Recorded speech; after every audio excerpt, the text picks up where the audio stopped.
ہمارے بزرگوں کو اللہ جزائے خیر دے، انہوں نے اتنے بکھیڑے کو کام کو بڑا سمیٹ دیا، آسان کر دیا۔ انہوں نے فرمایا اپنی اصلاح کے لیے 4 طریقے ہیں۔ امید ہے کہ آپ جس توجہ سے ذوق شوق سے بات کو سماعت فرما رہے ہیں وہ یاد ہو جائیں گے آپ کو۔ پہلی چیز فرمایا، تم اپنے آپ کو سدھارنا چاہتے ہو، اپنے آپ کو سنوارنا چاہتے ہو، اپنے آپ کو بنانا چاہتے ہو، تو تمہیں اس کے لیے پہلی کڑوی گولی یہ کھانی ہوگی کہ جو تمہارے مخالفین ہیں، جو تمہارے حاسد ہیں، جو تمہارے دشمن ہیں، جو تمہارے خلاف لوگ بولنے والے ہیں، تم ان کی باتوں کو تحمل سے سن کے اس میں غور کیا کرو کہ جو کچھ وہ بول رہے ہیں ان میں سے کون کون سی بات حقیقت ہے جو تمہارے اندر پائی جا رہی ہے۔ اس کے لیے اتنا بڑا سینہ چاہیے۔ اور معاملہ کیا ہے؟ ہم دشمن کو نہیں، ہم حاسد کو نہیں، ہم مخالف کو نہیں، ہم اپنے محسنین کو، اپنے محبین کو اور اپنے اوپر شفقت اور پیار کرنے والوں کو جب ہم دیکھتے ہیں کہ وہ ہماری کسی برائی اور خرابی کی نشاندہی کر رہے ہیں، ہم فوراً دفاع کی پوزیشن میں آ جاتے ہیں۔ غور نہیں کرتے کہ ابا جی یہ بات کہہ رہے ہیں، یہ کیسے کہی انہوں نے؟ فوراً دفاعی صورتحال میں، نہیں جی، مجھے تو خیال ہی نہیں، میں نے تو سوچا ہی نہیں، میں نے تو ایسے کیا ہی نہیں، فوراً دفاعی پوزیشن میں آ جائیں۔ ہم اپنے محسن کے بتانے کو غور سے نہیں سنتے، ہم نے اپنے دشمن کی بات کو کیا سننا ہے؟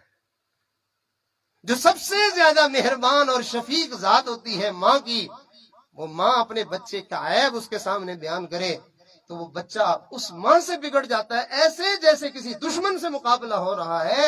کسی اللہ والے نے کہا میں سمجھوں ہوں اسے دشمن جو مجھے سمجھائے۔ ہم جو کچھ کریں ہم یہ چاہتے ہیں اگلا بندہ میرے اس کرتوت پر کہے سبحان اللہ۔ نہ امی مجھے کچھ کہے، نہ میرا ابا مجھے کچھ کہے، نہ میرا استاذ مجھے کچھ کہے، نہ میرا مرشد مجھے کچھ کہے، نہ میرا کوئی دوست مجھے کچھ کہے۔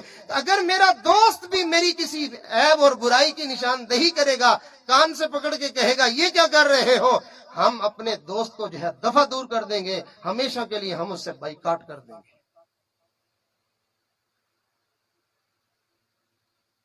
ہم اپنے عیوب کے بتانے والے کو اپنا دشمن سمجھتے ہیں اور اس کے عیب کی نشاندہی کرنے کو ہم اپنی ذلت سمجھتے ہیں، جبکہ اصلاح کا راستہ کیا ہے؟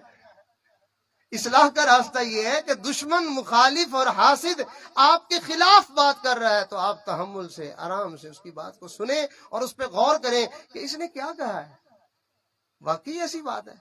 اب اس پر 2 واقعے سن لیجئے۔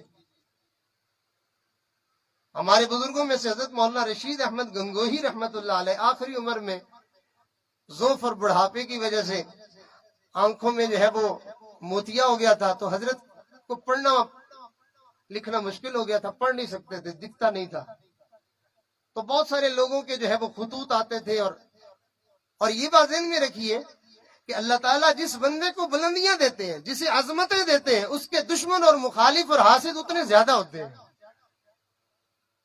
جس بندے کا مخالف کوئی نہیں ہے، جس بندے کا دشمن کوئی نہیں ہے، وہ بندہ ویسے ہی مشکوک ہوتا ہے۔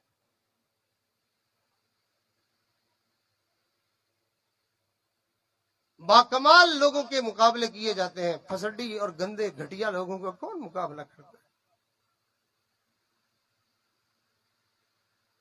چنانچہ نبی علیہ السلام کے مخالف اور دشمن پہلے کسی نبی کے اتنے نہیں تھے۔ ہمارے آقا صلی اللہ علیہ وسلم پر اللہ بے شمار درود و سلام نازل فرمائے، آپ کو دنیا سے پردہ کیے ہوئے بھی 1400 سال گزر گئے اور دشمنوں کو مروڑ اب تک اٹھ رہے ہیں، وہ جلن اور وہ تکلیف کم نہیں ہو رہی ہے۔ اسی طرح ائمہ بہت گزرے ہیں، بہت سارے امام گزرے ہیں، لیکن حضرت امام اعظم ابو حنیفہ رحمت اللہ علیہ سے جتنی لوگوں کو تکلیف ہے اور ان کا نام لے لے کے اور ان کی مخالفت کرتے ہیں، جتنا ان کو برا بھلا کہتے ہیں، وہ باقی کسی امام کو نہیں کہتے۔ تو ان کو زیادہ بولنا یہ اس بات کی نشانی ہے کہ اس ہستی کو اللہ نے کوئی عظمتیں کچھ انوکھی دی ہیں۔ تبھی تو پریشانی ہے. بہرحال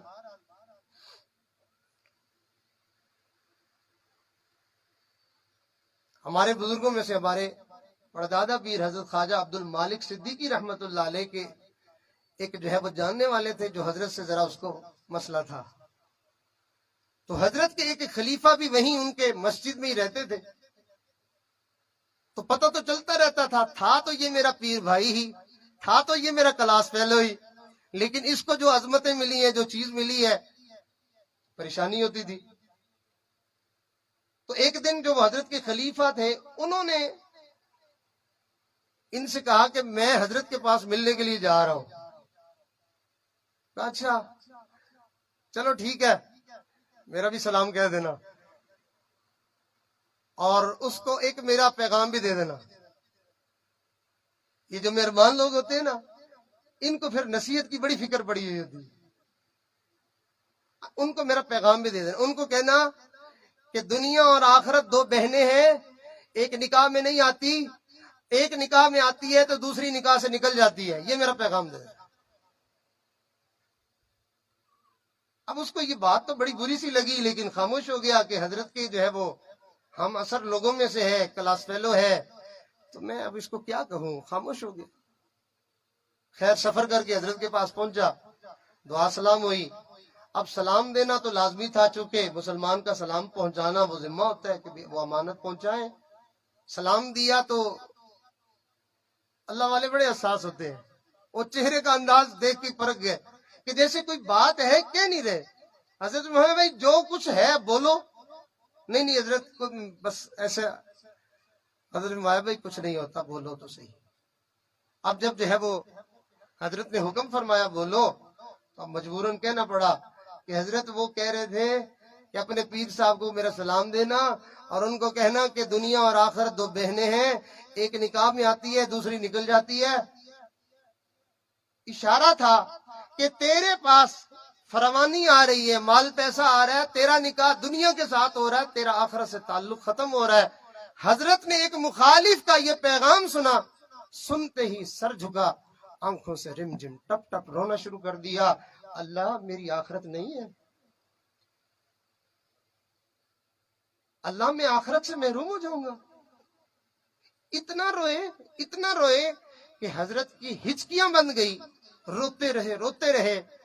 وہ جو حضرت کے وہ خلیفہ صاحب آئے تھے کہنے لگے میں اتنا شرمسار ہوا، میرے دل میں آیا نہ میں آتا، نہ میں پیغام دیتا، نہ ایک اللہ والے کا اتنا جو ہے میں رونا دیکھتا. لیکن بات کہاں سے سنی تھی؟ اپنے والد کا پیغام نہیں سنا تھا، اپنی اماں کا پیغام نہیں سنا تھا، اپنے دوست کا پیغام نہیں سنا تھا، اپنے بھائی کا پیغام نہیں سنا تھا، ارے دشمن کا سنا تھا. دفاعی پوزیشن میں نہیں آئے بلکہ فوراً اس کو اپنے اندر لے لیا کہ میری حالت تو ایسی ہے. دوسرا حضرت گنگوئی رحمت اللہ علیہ کا واقعہ. حضرت نے اپنے خادم سے فرمایا میاں یہ خط پڑھ کے سناؤ. تو حضرت کے ایک مخالف تھے جو بہت برا بھلا کہتے تھے، حتیٰ کہ گالیاں لکھتے رہتے تھے. اب وہ خط کھول کے دیکھا تو اس نے کہا حضرت کیا پڑھ کے سناؤں، بہت عجیب اور گندی گندی باتیں لکھی ہوئی ہیں، میرا تو دل نہیں کرتا. میں بھائی کیا فرق پڑتا، پڑھ کے سناؤ، ہو سکتا ہے کوئی ہماری اصلاح کی بات ہو اور ہم اس کو ٹھیک کر لیں. اس نے کہا حضرت گالیاں لکھی ہوئی ہیں. فرمایا بھائی گالیاں کوئی پڑھ تو نہیں جاتی، تم پڑھ کے سنا دو، ہو سکتا ہے میری بھلائی کی کوئی بات ہو. یہ پہلا طریقہ ہے اپنی اصلاح کا. جو بندہ یہ کڑوی دوائی نہیں کھا سکتا وہ سمجھ لے میں بندے کا پتر نہیں بن سکتا.